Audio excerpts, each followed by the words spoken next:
mensaje para el día de hoy lo he titulado Jonás, un profeta desobediente.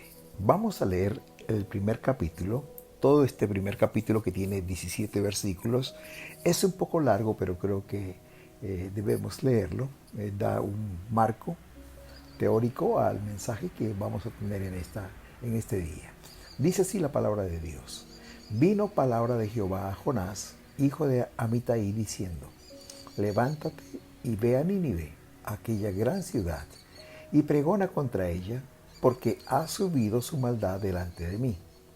Y Jonás se levantó para huir de la presencia de Jehová a Tarsis, y descendió a Jope, y halló una nave que partía para Tarsis, y pagando su pasaje entró en ella para irse con ellos a Tarsis, lejos de la presencia de Jehová.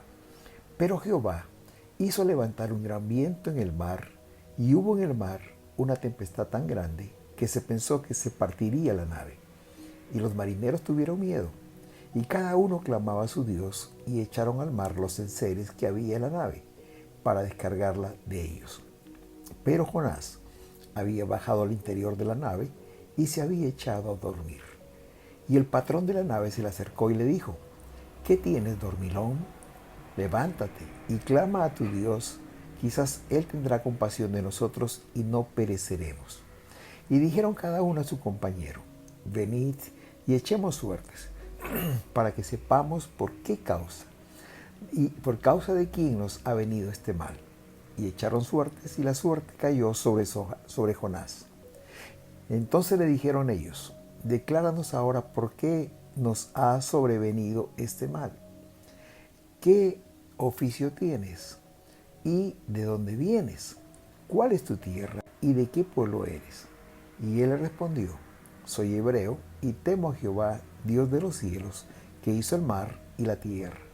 Y aquellos hombres temieron sobremanera, y dijeron: ¿por qué has hecho esto? Porque ellos sabían que huía de la presencia de Jehová, pues él se lo había declarado. Y dijeron: ¿qué haremos contigo para que el mar se nos aquiete? Porque el mar se iba embraveciendo más y más.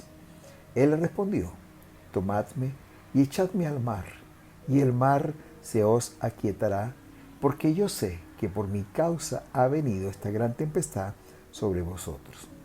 Y aquellos hombres trabajaron para hacer volver la nave a tierra, mas no pudieron, porque el mar se iba embraveciendo más y más contra ellos.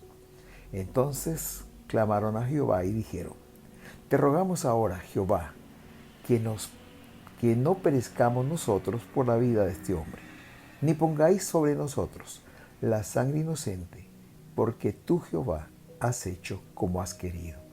Y tomaron a Jonás y lo echaron al mar, y el mar se aquietó de su furor. Y temieron aquellos hombres a Jehová con gran temor, y ofrecieron sacrificios a Jehová, e hicieron votos. Pero Jehová tenía preparado un gran pez que tragase a Jonás. Y estuvo Jonás en el vientre del pez 3 días y 3 noches. Jonás, queridos hermanos, era un profeta menor. Y no por la edad que tenía, sino por el tiempo de su ministerio. Fue más corto que otros.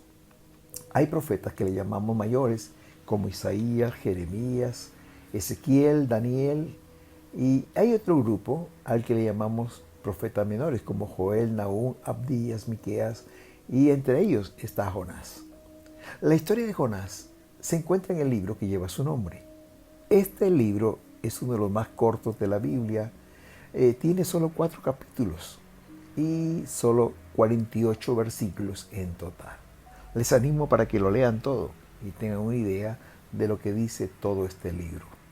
El nombre Jonás significa paloma y da a entender que Jonás era un mensajero.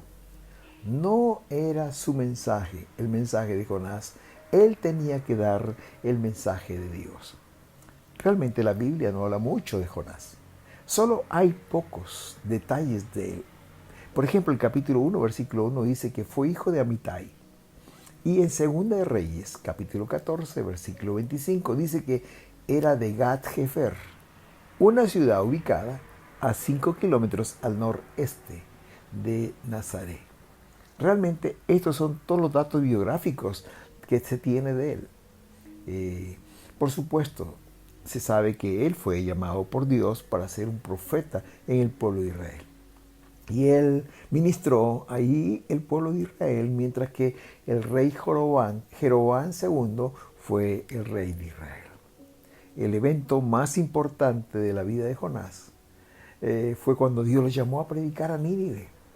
Y esta historia se relata en este libro que lleva su nombre. Como dije, es muy pequeño, solo 48 versículos, pero a pesar de haber sido escrito hace más de 2600 años, hoy también tiene grandes enseñanzas para nosotros. A diferencia de otros libros proféticos, y este es un detalle muy interesante, hermanos, los otros libros se centran en el mensaje del profeta, pero este no, este es diferente porque se centra en el evento de la desobediencia de Jonás. Su mensaje se relata solo de una manera muy corta en el capítulo 3, versículo 4, donde dice cuál era su mensaje. Su mensaje era este: de aquí a 40 días, Nínive será destruida si no se arrepiente. Como dije, hermanos queridos, este libro precioso de la Biblia tiene grandes enseñanzas para nosotros hoy. En primer lugar, veamos cómo era el contexto de la ciudad de Nínive. ¿Cómo era la ciudad de Nínive? Era la capital del imperio asirio. En ese tiempo, en el tiempo de Jonás, el imperio asirio era el más poderoso sobre la tierra y Nínive era su capital. Hablando de ella, este mismo libro de Jonás la describe como una gran ciudad. Dice el capítulo 1, versículo 2, Dios le dijo a Jonás: levántate y ve a Nínive, aquella gran ciudad. En el capítulo 3, versículo 2, le dice: levántate y ve a Nínive, aquella gran ciudad. Y también en el último verso de este capítulo, el versículo 11 del capítulo 4, le dice: y no tendré yo piedad de Nínive, aquella gran ciudad. Interesante. Nínive era una gran ciudad, es decir, era, por decirlo de alguna manera, la capital del mundo. Era la ciudad más importante en ese tiempo. No era una ciudad pequeña, era una ciudad extensa, era un poco grande. Capítulo 3, versículo 3 dice que se necesitaban 3 días para recorrer esta ciudad. Este versículo dice: y era Nínive ciudad grande en extremo, de 3 días de camino. No solamente era una ciudad grande geográficamente, sino también era una ciudad grande por la cantidad de habitantes que tenía. El capítulo 4, versículo 11 dice: Nínive, aquella gran ciudad donde hay más de 120,000 personas. 120,000 personas, hermanos queridos. En aquel tiempo, 2600 años antes, esto era tremendo. Esta debió ser una mega ciudad. Una ciudad tan grande como la Ciudad de México quizás, o de repente la ciudad de Nueva York, Buenos Aires u otra gran capital. Pero no solamente era una ciudad grande. La palabra de Dios nos dice que era una ciudad hermosa, con bellos palacios. Tenía hermosas construcciones. Ya la ciudad no existe, pero las excavaciones que han hecho los antropólogos demuestran lo que estamos diciendo. Han encontrado vestigios de grandes palacios y también escritos que hablan y describen esta ciudad. Era un pueblo muy culto. Allí uno de sus reyes edificó la librería más completa de su época. Se han encontrado tablas que era donde escribían, y estas tablas describen eventos pasados como la creación, el diluvio, otras historias. Hay miles de libros en esa biblioteca. Pero además de eso, era un pueblo conquistador. Era un pueblo que era temido en aquel tiempo. Hermanos queridos, él conquistaba terreno donde llegaba, era conquistado por su ejército grande que tenía, y la gente, los pueblos tenían temor de ellos. Pero al mismo tiempo, y aquí hay un detalle que me gustaría resaltar, hermanos, este pueblo era un pueblo cruel, era un pueblo bárbaro. Los historiadores dicen que asesinaban cruelmente a las personas que estaban indefensas, que eran vencidas. Dice que los enterraban vivos. Muchas veces edificaban dos paredes y en medio metían a las personas vivas y ahí morían. En los hallazgos arqueológicos han encontrado esqueletos de personas en medio de dos paredes. Hermanos, también, y esto es muy famoso en este pueblo, que les gustaba quitarle la piel a las personas vivas. Imagínense el dolor que esto causaba, queridos. Cuando los ejércitos asirios regresaban de una batalla, traían prisioneros y a menudo estos prisioneros eran jalados con cuerdas. Y dice que tenían grandes ganchos que traspasaban sus narices y los labios de donde eran jalados. Oh, hermanos, es tremendo lo que pasaba. Dicen que al rey le gustaba dejar ciego a las personas cautivas, hincándole los ojos con su lanza. Pirámides de cabezas humanas marcaban el paso cuando los conquistadores venían, los decapitaban y hacían pirámides. Hermanos, era un pueblo cruel. Un pueblo que practicaba toda clase de torturas que nos podemos imaginar. El profeta Nahum, hablando de Nínive, en el capítulo 3, versículo 1, dice: «Ay de ti, ciudad sanguinaria, toda llena de mentira y de rapiña, sin apartarse del pillaje». El profeta Nahum la describe como una ciudad sanguinaria, llena de mentira, de rapiña, de pillaje, hermanos. Y para terminar esta descripción del pueblo de Nínive, de la ciudad de Nínive, ellos eran enemigos del pueblo de Israel. Ellos amenazaban constantemente al pueblo de Israel y más tarde lo tomarían cautivo. Ahora esta ciudad queda en el territorio de lo que es Irak, más exactamente donde está construida la ciudad de Mosul, pero no existe más. Fue destruida bajo el juicio de Dios y solo quedan allí escombros. Desde 1870 en adelante, arqueólogos hacen excavaciones para conocer más de esta ciudad de Nínive. Así era esta gran ciudad, que se nos relata en esta palabra y a donde Jonás fue enviado a predicar. En segundo lugar, veremos el gran amor de Dios y el llamado de Jonás. Dice el versículo número 2 que Dios llamó a Jonás y le dijo: «Levántate, ve a Nínive». Y le da una razón: porque ha subido su maldad delante de mí. Esta era una ciudad en donde se adoraba a una diosa llamada Isra, y era una ciudad adúltera, fornicaria, era una ciudad idólatra. Por eso dice aquí que la maldad de esta ciudad subió delante de Dios. Muy parecido a cuando Dios habló de Sodoma y Gomorra. Ahí en el capítulo 18 de Génesis dice que el clamor de Sodoma y Gomorra aumenta más y más. Y el pecado de ellos se había agravado en extremo y Dios decide exterminarla, acabar estas dos ciudades como lo hizo. Es por esa razón que al ver esta situación de esta ciudad, Dios llama a Jonás a predicar para que esta ciudad se arrepintiera. El mensaje era claro. Capítulo 2, versículo 4 dice cuál es el mensaje: de aquí a 40 días, Nínive será destruida si no se arrepiente. Me pregunto, ¿por qué Dios mandó a Jonás a Nínive? Y la respuesta no es otra sino esta: Dios amaba a Nínive. Sí, hermanos, Dios podría amar a una nación tan cruel como era Nínive, una nación tan despiadada, que no tenía compasión de los cautivos. Hermanos, sí, Dios amaba a Nínive porque Dios la había creado y Él no quería destruirla. Lo que Dios anhelaba era que se volvieran de su mal camino y se arrepintieran. Cuando leo esto, hermanos, veo el gran amor de Dios. El amor de Dios que es incomparable. Porque, queridos hermanos, Dios ama al pecador, aun cuando odia su pecado. Dios ama al pecador. Dios amaba a Nínive, aunque no amaba lo que ellos hacían, hermanos. Dios ama a todas las personas. No importa qué hayan hecho, no importa dónde estén, Dios los ama, hermanos. Dios ama a aquella persona que acaba de arrebatar el celular a esa señora indefensa.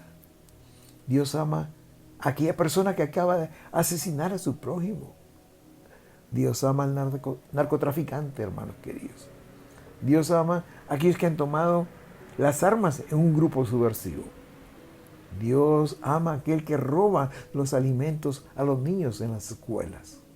Dios ama al corrupto. Dios ama a todas estas personas. Aun cuando odia lo que ellos hacen, Él ama a las personas. Él ama a su creación. De igual forma, amaba a Nínive y sus pobladores. Aun cuando odiaba todos los crímenes que ellos cometían, hermanos. Esta es una clase de amor que nosotros no podemos entender, porque es un amor que sobrepasa todo nuestro entendimiento. Por eso la palabra dice, de tal manera amó Dios al mundo. Dios nos ama. Dios nos ama. Esta fue la única razón. Su gran amor por la ciudad de Nínive, que llamó a Jonás para que le predicara y se arrepintiera. El amor de Dios, hermanos queridos, y aquí hay un secreto, es más grande que el pecado de Nínive. El amor de Dios era mucho más grande que el pecado de Nínive. Ahora, aquí hay una reflexión para nosotros, hermanos, porque todos hemos sido en algún momento de nuestra vida como Nínive. Todos también hemos estado en Nínive. Hemos estado caminando de espaldas de Dios. Como dice el capítulo 4, versículo 11, no discerniendo entre la mano derecha y la mano izquierda. A lo bueno diciéndole malo y a lo malo diciéndole bueno. Hemos estado lejos de Dios. Pero en esa condición, Dios nos encontró y Efesios 2.1 dice que nos dio vida cuando estábamos en nuestros delitos y pecados. Dios nos dio vida. Por su misericordia nos alcanzó y transformó nuestra vida cuando estábamos lejos de Él. ¿Cuál fue la respuesta a este llamado de Dios? El versículo 3 del capítulo 1 dice, Jonás se levantó para huir de la presencia de Jehová a Tarsis. Hermanos, me llama la atención esta expresión. Se levantó para huir de la presencia de Dios. Hermanos, si hubiera sido una persona común y corriente, puedo entenderlo, pero era el profeta de Dios. Jonás conocía a Dios. Y no se preguntó que era imposible huir de la presencia de Dios. Queridos, el Salmo 139, 7 al 12 dice, ¿a dónde me iré de tu espíritu? ¿Y a dónde huiré de tu presencia? Si subiera a los cielos, ahí estás tú. Y si en el Seol hiciere mi estrado, he aquí, allí tú estarás. Si tomare las alas del alba y habitar en el extremo del mar, aún allí me guiará tu mano y me asirá tu diestra. Si dijere, ciertamente las tinieblas me encubrirán, aún la noche resplandecerá alrededor de mí. Las tinieblas no me encubren de ti, y la noche resplandece como el día. Lo mismo te son las tinieblas que la luz. No podemos huir de la presencia de Dios. Si fuéramos a lo alto, a lo bajo, al este, al oeste, Dios allí nos encontrará. Aún dice la palabra que la noche no nos puede encubrir de Él. ¿Por qué? Porque la noche resplandece como el mediodía delante de Dios. Para el Señor lo mismo son las tinieblas que la luz, dice la palabra. Hermanos, Jonás lo sabía, pero en su obstinación de desobedecer la voz de Dios, intentó huir de la presencia de Jehová. Aquí surge una pregunta, hermanos, ¿por qué Jonás no quería predicar en Nínive? Se supone que era un profeta de Dios y que estaba en primer lugar para obedecer el mandato de Dios, pero en segundo lugar para predicar arrepentimiento. Hay tres razones por las cuales Jonás no quería ir a Nínive. En primer lugar, no quería ir porque los ninivitas eran una nación cruel, ya lo hemos dicho. Eran sanguinarios y sobre todo eran enemigos del pueblo de Israel. ¿Cómo ir a predicar a los enemigos, hermanos? Lo que más quería Jonás era que ellos recibirán el juicio de Dios realmente y no se arrepientan. En segundo lugar, porque Nínive quedaba lejos de donde se encontraba Jonás. La distancia entre Nínive era de 900 kilómetros. Esa era una distancia muy larga, especialmente para aquel tiempo. Hoy, esa distancia toma a un avión 1 hora y 40 para llegar ahí. Y en auto, hoy día, toma más de 16 horas. ¿Se imaginan lo que tomaría ese camino a pie o a lomo de bestia? Un viaje demasiado largo, muy cansador, y para predicar a este pueblo pagano. Pero en tercer lugar, hermanos, y quizás esta sea la razón por la que Jonás no quería ir. Porque Jonás lo que más anhelaba en su corazón era que el juicio de Dios cayera sobre Nínive. Quería que Dios destruyera a Nínive. Más adelante, en medio de su enojo contra Dios, le va a decir en el capítulo 4, versículo 2, le dice Jonás a Dios: ¿no es esto lo que yo decía estando aún en mi tierra? Por eso me apresuré a huir a Tarsis, porque yo sabía. Y dirigiéndose a Dios le dice: yo sé que tú eres Dios clemente y piadoso, tardo en enojarte y grande en misericordia, y que te arrepientes del mal. No quería Jonás que Dios se arrepintiera. Lo que anhelaba Jonás con todo su corazón es que el juicio de Dios cayera sobre esta tierra y la desapareciera. Por eso es que se va lejos de la presencia de Dios. Y el versículo 3, la segunda parte, dice: y descendió a Jope y halló una nave que partía para Tarsis.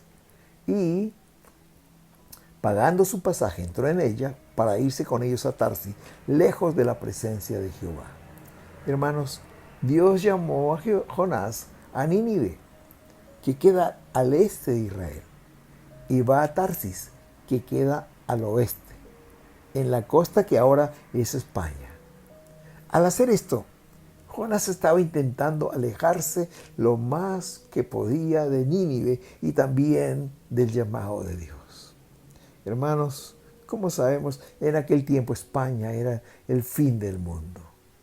En ese tiempo se pensaba que la tierra era plana y que España era lo último de la tierra, porque aún no se había descubierto América.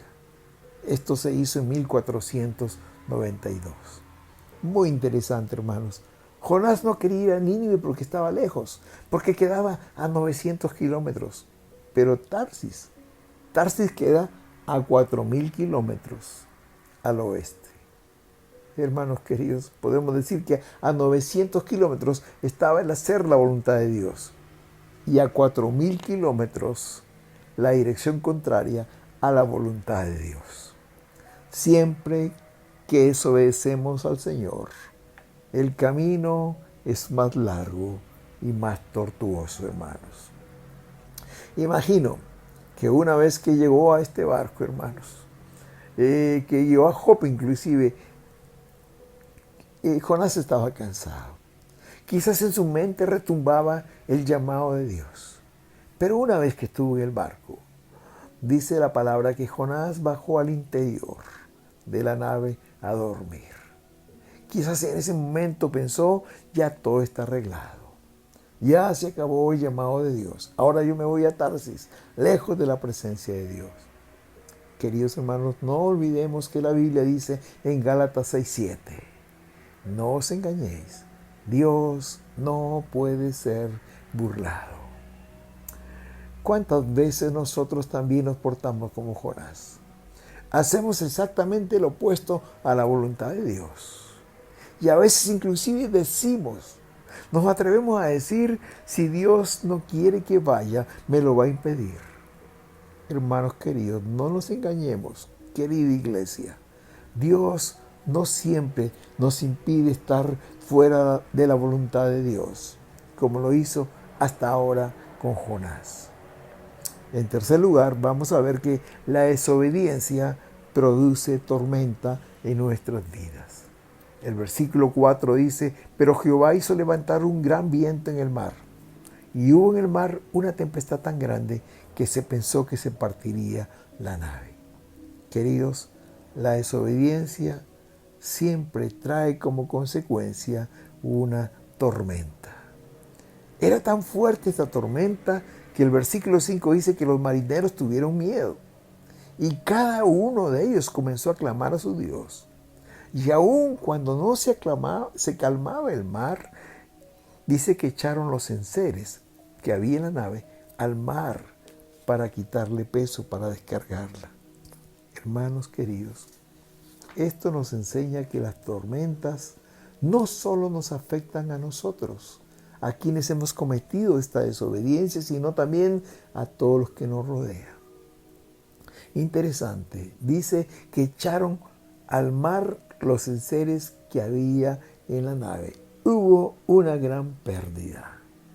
Algunos comentaristas dicen que este viaje de donde estaba Jonás a Tarsis, de Jope a Tarsis, demoraba un año. Y iban de puerto en puerto entregando mercadería. Hermanos, toda esta mercadería se perdió por la desobediencia de Jonás. Hermanos, tu desobediencia, mi desobediencia, afecta a nuestro entorno. Otros van a sufrir con nosotros. Y a veces quienes sufren son aquellas personas que más amamos, como nuestra familia. Aquí hay un secreto: el pecado nunca paga bien. Al final el pecado nos alcanzará. Los marineros que tenía esa nave, hermanos, no era una nave pequeña, era una nave grande. Tenía un sótano, quizás tenía 2 o 3 pisos. Era grande, era fuerte y sus conductores eran viejos lobos de mar. Eran marineros expertos, pero no sabían qué hacer. Tuvieron miedo. Y ellos se dieron cuenta que esto no era normal. Había algo extraño en medio de esta tormenta. Todos empezaron a clamar a su Dios. Pero el versículo 5 y 6 dice: pero Jonás había bajado al interior de la nave y se había echado a dormir. Y el patrón de la nave se le acercó y le dijo: ¿qué tienes, dormilón? Levántate y clama a tu Dios. Quizás Él tendrá compasión de nosotros y no pereceremos. Muy interesante.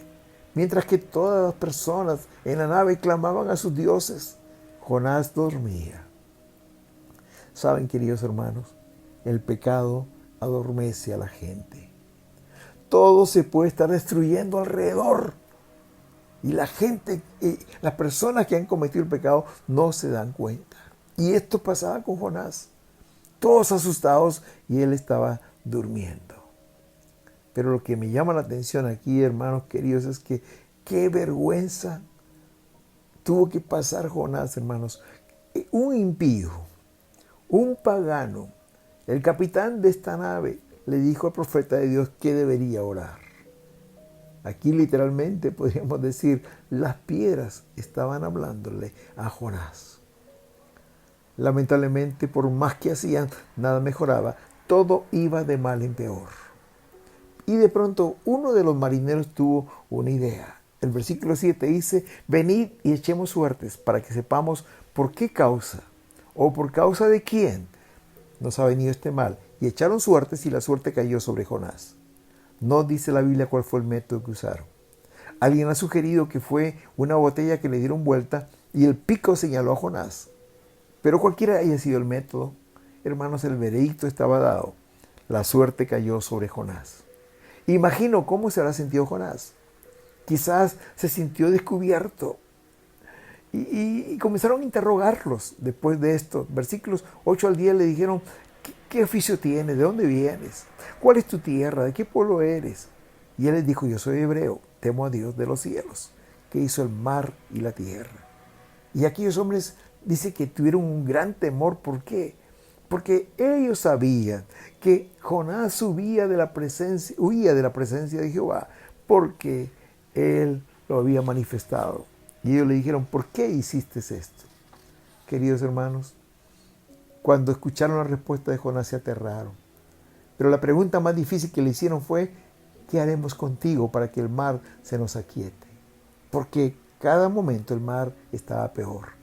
La respuesta fue muy dramática. Él respondió: tomadme y echadme al mar, y el mar os se aquietará, porque yo sé que por mi causa ha venido esta gran tempestad sobre vosotros. Al principio no quisieron hacer esto, hermanos. Siguieron luchando, pero al ver que no podían hacerlo, no sin antes orar y pedir perdón a Dios por lo que iban a hacer. Versículo 15 dice, tomaron a Jonás y le echaron al mar, y el mar se quitó de su furor. Hermanos, en cuarto lugar veamos que la tormenta debería traer conversión. Capítulo 2, versículo 1, 2 y 2 dice, entonces oró Jonás a Jehová desde el vientre del pez. Y dijo, invoqué mi angustia a Jehová, y él me oyó. Desde el seno del Seol clamé, y me oíste. Y dijo también, cuando mi alma desfallecía en mí, me acordé de Jehová, y mi oración llegó hasta ti en tu santo templo. Versículo 7. Hermanos, así como la desobediencia produce una tormenta, la tormenta debería traer conversión. Gracias al Señor, porque Jonás recapacitó y recordó que Jehová era misericordioso, era clemente, y él le pidió perdón. Y como dice, desde su angustia clamó a Jehová y él oyó. Y todavía dice, en la puerta de la sepultura clamé y oíste mi voz. Hermanos, no esperemos estar en el vientre del pez para volvernos al Señor. Si Jonás se hubiera arrepentido antes, Dios lo hubiera escuchado también. Gracias al Señor que Dios respondió la oración de Jonás. Y dice el versículo 10 que mandó Jehová al pez y lo vomitó en tierra a Jonás. Hermanos, Dios no solamente le perdonó a Jonás, sino que le dio una nueva oportunidad. Qué lindo es saber que tenemos un Dios de segundas oportunidades. Por eso que lo vuelve a llamar. En el capítulo 3, versículo 1 al 3 dice que vino palabra de Jehová por segunda vez a Jonás diciendo, levántate y ve a Nínive, aquella gran ciudad, y proclama en ella el mensaje que yo te diré. Y esta vez sí, Jonás se levantó y fue a Nínive conforme a la palabra de Dios. Qué lindo, hermanos. Dios volvió a enviar a Nínive a Jonás, y esta vez sí fue obediente. Y esta ciudad, como dijimos, que era tan grande, de 3 días de camino, hermanos, Jonás solo precisó un día y el resultado fue sorprendente. Dice el capítulo 5, versículo 7, y los hombres de Nínive creyeron a Dios y proclamaron ayuno y se vistieron de cilicio desde el mayor hasta el menor de ellos. ¡Qué hermoso! Toda la ciudad se convirtió y no solamente reconoció su pecado delante de Dios, sino que empezaron a ayunar y llegó esta noticia hasta el rey de Nínive. Y el rey hizo proclamar anuncio, ayuno general a todos los hombres e inclusive a los animales. Y qué lindo el Señor, una vez más mostrando su amor por esta ciudad pecadora. Versículo 10 dice, y vio Dios que hicieron lo que hicieron, que se convirtieron de su mal camino y se arrepintió del mal que había dicho que les haría y no lo hizo. Queridos hermanos, esto trajo una bendición tan grande sobre esta nación. No solamente fue salvada de una destrucción segura, sino que comenzaron a disfrutar de la vida, porque el pecado, querido, el pecado afecta a tu entorno, como dijimos, pero la conversión y la obediencia también afecta a tu entorno para bendición. La obediencia de un solo hombre, en este caso Jonás, afectó el futuro de una nación, porque la misericordia de Dios es grande. A manera de conclusión, me gustaría decir, queridos hermanos, que todo el que se aleja de Dios empieza un camino de descenso. Jonás de Jerusalén descendió a Jope. Como lo dice el capítulo 1, versículo 3, se levantó para huir de la presencia de Jehová y descendió a Jope. Pero estando en Jope, del muelle descendió al barco. La parte final del versículo 3 dice que entró en el barco para irse con ellos a Tarsis. Pero estando en el barco, descendió al sótano para descansar. Dice el verso 5, pero Jonás había bajado al interior de la nave. Y estando al interior de la nave, descendió al vientre del pez y se fue al fondo del mar, como dice el versículo 15, y tomaron a Jonás y lo echaron al mar. Todo aquel que se aleja de Dios empieza un camino de descenso y muchas veces no nos damos cuenta de esto. Pero también, así como vemos la desobediencia de Jonás, vemos el gran amor de Dios. La misericordia de Dios fue grande no solo para Nínive, sino también para Jonás.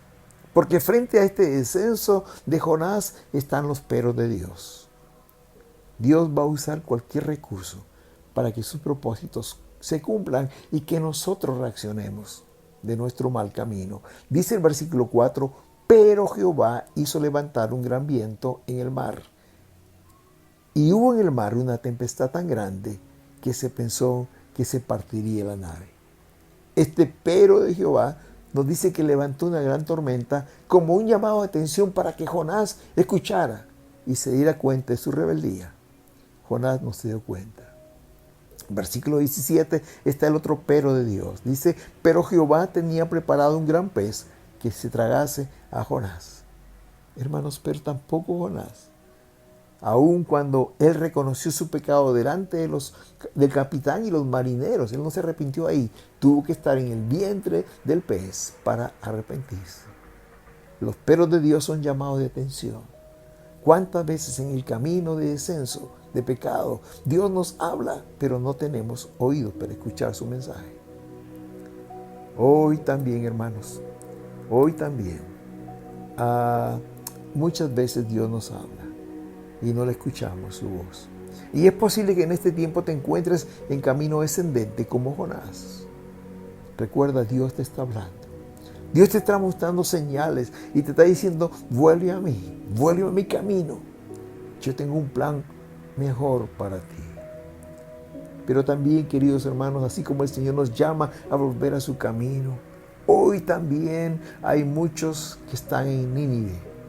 Están esperando que alguien les hable para que se vuelvan de su mal camino. Están esperando la misericordia de Dios en sus vidas, queridos. Y tú y yo somos portadores de ese mensaje de salvación. No se trata de lo que tú puedas hacer. No se trata si estás preparado o no. Se trata de lo que Dios puede hacer a través de ti. A través de ti.